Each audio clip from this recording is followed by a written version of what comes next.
students. We are doing lesson number 2 of Civics, United Nations Organization. In our last video, we have discussed about United Nations Organization, its origin, member nations or its organs, and we have started with the agencies. So first agency UNESCO we did. Now we are going to start with second important agency, that is World Health Organization, WHO. It was set up on 7th April 1948 and the objectives were to promote the mental and physical health of humanity. It means for the world's human being. And its headquarters are at Geneva, and here is the activities or functions. First, it undertake worldwide campaigns against malaria, TB, smallpox, plague, cholera and other diseases. It means to stop the spread of these deadly diseases. Second, it also encourages research and surveys in the field of public health and diseases. Only then it can put a check on these kind of diseases. So it encourages research works, surveys. So why the diseases are getting spread, what could be there to stop that, everything. Then third, it has organized a network of international laboratories which find out causes of diseases, and after getting the cause of that particular disease, it will improve medicines also, vaccines also, and again it will encourage research works. Fourth, WHO promotes health education among the masses, means the common man.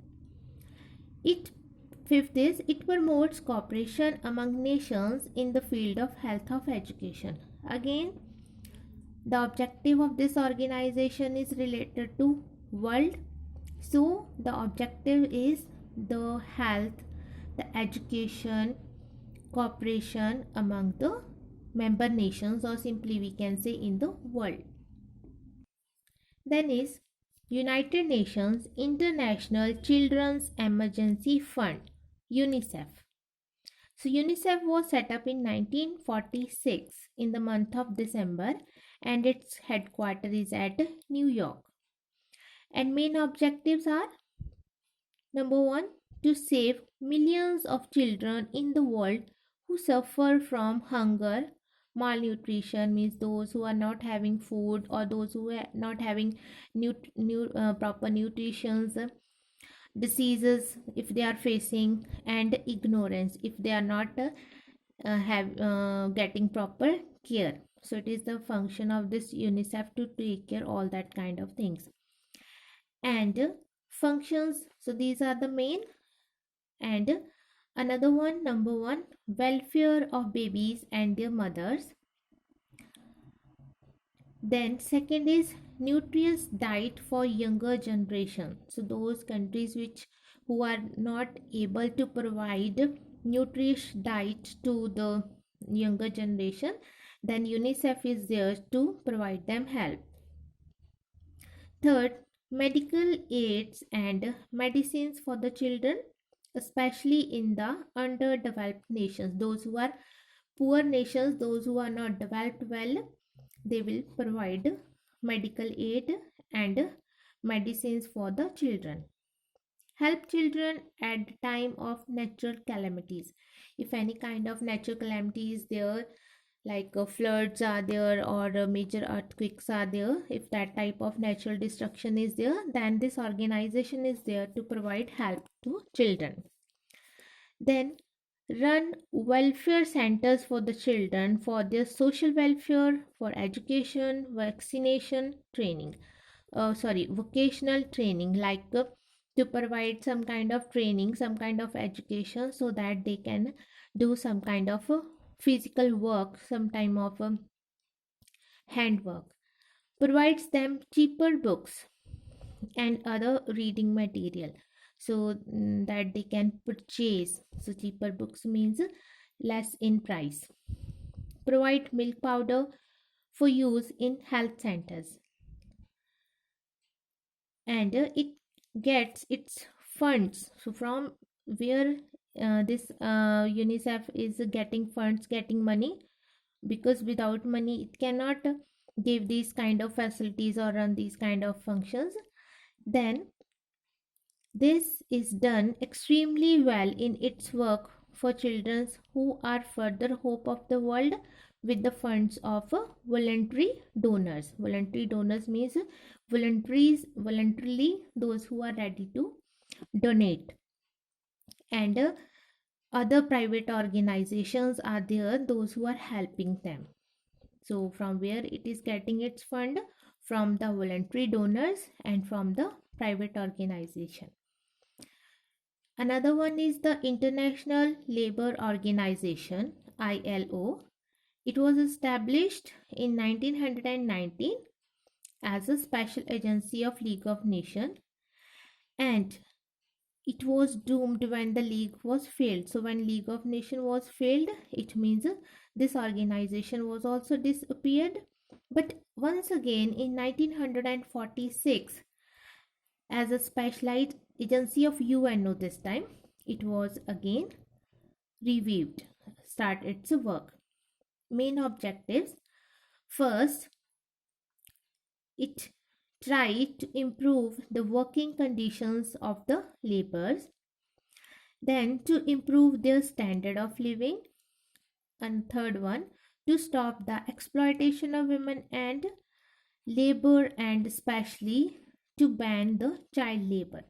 So this organization is there for the welfare of a working class, those who are, even whether they are laborers or doing some kind of jobs, and to stop the exploitation of whom? Of women and the children.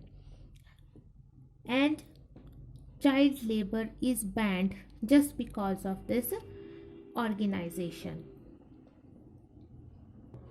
And it also tries to settle the disputes between the factory or mill owners and the laborers all over the world. And the main aim is to promote social justice for the labor class in the world. Fifth is Food and Agriculture Organization, that is known as FAO. It was set up in 1945. Purpose or objectives: number 1, to fight poverty, hunger, malnutrition, and sufferings in the world. So these are the main objectives. And it tries to ensure that all men all over the world live in freedom. Freedom from what? Freedom from hunger and starvation. And it helps to increase food production and its better distribution. So firstly, increase in food production. So it is trying to develop new methods, those with the help of those production could be improved or increased. And after that, better distribution also in between the member countries. It also gives financial and technical aid to member countries. So if money is required, if technical aid experts are required, then it is there to provide. And it gives them machines and better seeds for enhanced production, for more production. It also carries out agriculture research and helps countries with its findings. So whatever those research works will find, new researchers will be there, whatever new techniques they will find out, they will help the member countries with that particular findings. So with this, the name of agencies, their objectives, work, everything we have done. Now another topic is achievement of the UNO. So UNO achieved a lot but also failed in some aspects. So we will discuss the both. So let us start with its achievements. So simply we can say that because we till the time at least it is able to prevent the outbreak of third world war. That is the major achievement of UNO. Next is three Indo-Pak Wars, 1947, 1965 and 1971. These were the wars between India and Pakistan. Then Palestinian War of 1948, Israel and Egypt War in 1967, Korean Wars of 1953 and many other wars came to end by UNO intervention only. So just because of United Nations, the wars between these countries came to end. Second, UNO forced France and Britain to withdraw their troops when they attacked Egypt in 1956, and the issue was Suez Canal. UNO forced Soviet Russia to withdraw its troops from Hungary when they went to crush the popular rising. It means everywhere, wherever threat to peace was there, United Nations was there to control that situation. Fourth, Indonesia, Algeria, Morocco, Tunisia, etc. have won their independence due to UNO efforts. So earlier these areas were not independent, they were not free, but with the efforts of United Nations organization, they got their independence. UN has outrightly condemned the South African policy of racial discrimination. So racial discrimination was going on, and with the efforts of United Nations, that was stopped. UN adopted a resolution on human rights also in the year of 1948, and Universal Declaration of Human Rights that were firstly adopted by UN, now adopted by all nations of the world. Then UNO brought about a ceasefire to end the wars, that is known as ceasefire, in the 8-year-long wars between Iran and Iraq. So there was a war between Iran and Iraq that was fought near about for 8 years. So just because of United Nations organization, that was stopped. UNO imposed arms embargo, as I told you, military action against Iraq, Libya, Somalia and Yugoslavia. So because they were creating a threat to world peace. It has been trying hard to bring about a check in the armament race. Armament race means nations are trying to get or to develop more and more armaments. So why? So they can use in case of a war is there. So it is there, or it is trying hard to put a check in that armament race and to use atomic energy for peaceful purposes. Atomic energy is very useful energy, but unfortunately nations are misusing that energy.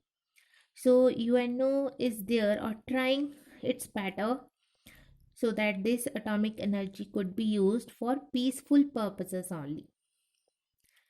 In the social, economic, culture and educational fields, UNO has done extremely well through its specialized agencies. So United Nations is successful in these particular fields. But in some aspects, UNO was not successful, and still it is trying to do its better. So what are those areas? UNO has not been successful in stopping wars completely. It's okay. It is able to stop another world war, but still wars between nations are going on. Or in reduction of nuclear armaments also. So nations are using that nuclear energy, they are making nuclear bombs. So UNO is not successful in this. It means to put a stop. Its role in Vietnam, Bangladesh, and Czechoslovakia has been less effective. It is not completely successful in these areas, but the failure of UN is mainly due to the suspicion and jealousies and lack of cooperation among nations, not due to the lacks of United Nations organization. Because if other nations are ready to cooperate, definitely UNO is capable to achieve its aims. But few nations are not ready to cooperate, especially the big powers. In fact, the failure of UNO is the failure of these powers, not of the UNO. And the hope of the world and of the mankind lies in strengthening of the UNO, its agencies and UNO system. Means if other nations, at least the member countries, will ready to cooperate, definitely UNO will give its 100%. It will be completely successful. So lack is not in the hand of United Nations organization. Lack is in the hand of countries or in the hand of we people only. So finally we can say United Nations is a very important international organization. It is successful to achieve its main aim, that was the world's peace, security and order, and few lacks that are there that can be sought out if member nations or the big powers are ready to cooperate. With this, this chapter is over. Read out this chapter, try to understand the meanings. If any confusion is there, you can message me so that we can sort out that problem also, and prepare well for your exams. Thank you.